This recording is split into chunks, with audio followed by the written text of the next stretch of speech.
What's up, fam? Hope everybody's doing fantastic out there today. We are taking a look at a first for the channel, our first ever Pena here on the channel, and unfortunately this is one that you can no longer get. It shows to be discontinued everywhere I can find it, but it is the Paramour, which is a really cool, worn cliffy, gentlemanly, just fun front flipper, top flipper. It's more of a front flipper for me, only knife. Really dig this little guy, and I do mean it is a smaller knife. Yeah, this one's just really cool. Now, I'm not going to talk about pricing just like I have on any of the ones that are discontinued. Number one, it's harder to find pricing because most of the websites remove that. But I know these things were definitely a premium price tag just because they are a Riot OEM knife. CPM M4 on your blade steel, of course, titanium and fat carbon. This one has the purple haze. There are a ton of options for this knife, so chances are you'll find one that you like on the secondary at some point if you are looking to find one of these. Just do as much research as you can. Make sure that you're paying a fair price on the secondary. Some specs on it, we're looking at a 2.9 inch blade with a 2.7 inch cutting edge. It is just under an inch tall at 0.81. And it uses a 3.2 millimeter blade stock. Now, I'm sure they probably list it as a 3 millimeter, but according to my instruments, it is 3.2.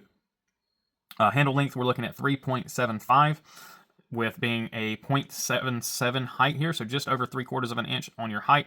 And then your thickness, so the outside of the pocket clip, we're just looking at 0.47. And then at your lowest point of the pocket clip, it is 0.55, and then 0.6 at your highest point. Overall is 6.65, so definitely a smaller knife, like I said, just over that 6.5 inch mark. And then here's where it really shines, its carry profile. So this carry profile is under an inch, so we're looking at 0.89 of an inch, and really well done here. Really nice profile, very well concealed blade. And then coming in at only 2.68 ounces, so less than a 1-to-1 ratio on your weight to length. It's really, again, just really well done. Absolutely awesome execution by Riot, and a phenomenal design as well by Pena. So we have here a almost invisible pivot. It just looks stunning, and then goes into our inlays. These inlays are perfectly flush, zero issues with that, and really nice cuts of that purple haze fat carbon. Knife is perfectly centered, and it looks like our tip is perfect. I don't see any issues with that. We have a backspacer. It's kind of a floating backspacer as well there, so you can see that. Really nice stylized clip here. It goes in and out without any issues, even though it is a fairly tight clip.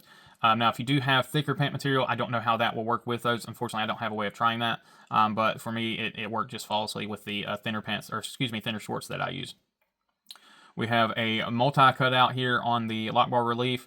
I did notice some light snagging on this, but again, I use a very light fabric short, so it's likely just because of that. I think maybe with jeans, I don't know if it would be as much of a problem.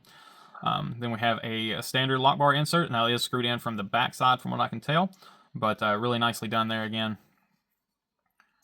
Coming in, we have a beautiful hand satin on the flats and a belt satin on your primaries and on your swedge. This is a kind of a worn footy blade here. Again, nice swedge. Typical Pena branding. We have the Pena Xseries there. Jimping on the back of the blade is still functional, even though it's almost hidden. And here we have the logos and everything. We have the CPM M4 there. And just absolutely stunning blade. Sharpening looks to be good. Again, taking a look at our tip. Now, again, this is a used knife. I don't know if I mentioned it already, but huge shout out to Ian. This is the final of the knives that he let me check out. So I don't know if you guys have saw the rest of the videos or if they've all been posted yet, but this is the final one from that. So again, huge shout out to him. We have a really nice plunge grind here. A little bit of a finger choil. Not too shabby. You can get up on that blade pretty well. So going into the actual ergonomics of the knife, it's quite impressive. It's one of those things that, I mean, it is just I hate to call it this because it's an oversimplification, but I call it a stick handle. So it is just a straight, squared off handle. Non-contoured. It does have plenty of chamfering, but it's non-contoured at all. But when you get it in the hand, it just actually feels really comfortable. There's no issues with it. I don't have any hot spots. It provides plenty of grip.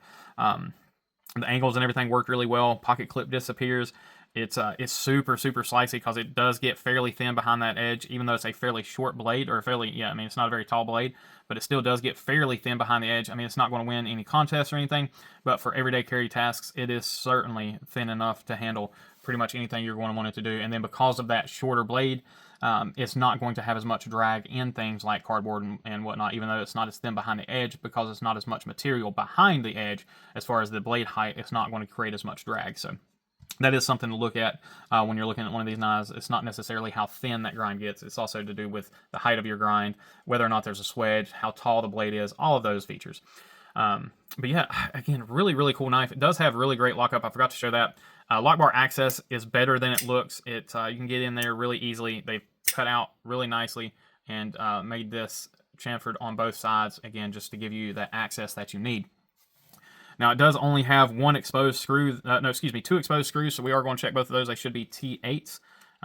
Nope, that is a T10, perhaps. I don't know, what is that? Let's see.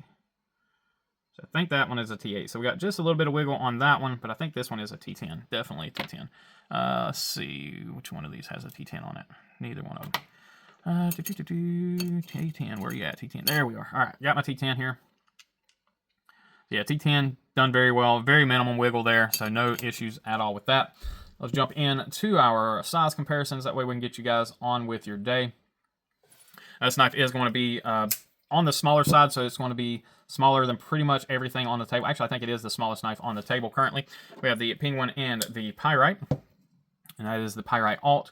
I do know the other blade shapes do slightly change the length, so just keep that in mind.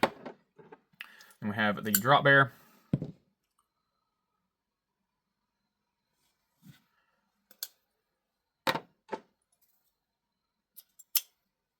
Have the Militol.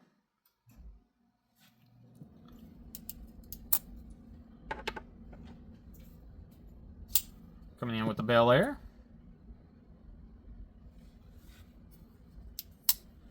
Then the Malibu.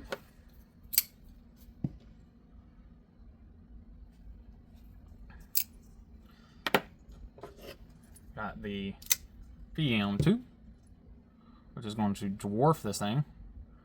I mean, the handle's almost as long as this knife. And then we have the MSI, which I think the handle might actually be the same length. No, it's really not, but it's close. It's really close. So there we have the MSI. All right, guys, let's go ahead and call this one quits. I'm really interested to know what you guys' take is on the Pena knives. I know there are a lot of fans of these knives out there, and I am one of them. Like I said, unfortunately, I do not have any in the collection. But that will be changing hopefully soon. Most likely at Blade Show. I will probably pick one up at Blade Show and actually get to speak with Enrique himself and just kind of you know figure out what kind of maybe some of his thought processes and stuff like that during an interview. So I think that will be really interesting. But yeah, let me know what you guys think in the comments down below. But as always, I appreciate each and every one of you. Please remember to be kind, be humble, and be EDC. Y'all take care.